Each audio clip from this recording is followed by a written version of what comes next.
Hello guys, magluto tayo ng pork giniling. Ito yung mga sangkap natin.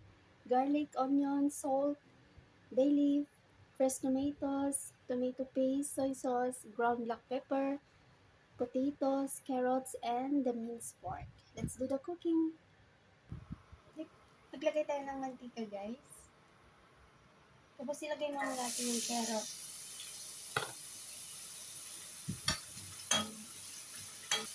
Sunod natin yung patatas.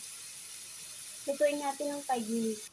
After 5 minutes, lagyan natin ng ground black pepper at salt. Yan. Haluin lang natin siya. And then, set aside natin yan.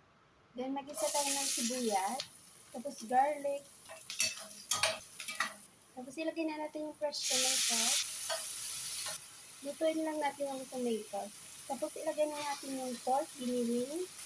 Haluin lang natin yan. Yan. Magdagdag tayo ng tomato paste, soy sauce, ground black pepper, haluin lang natin siya. Pwede na natin ilagay itong potatoes and carrots.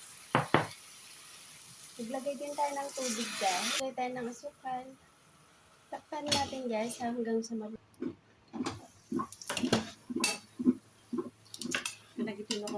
yan, luto na guys.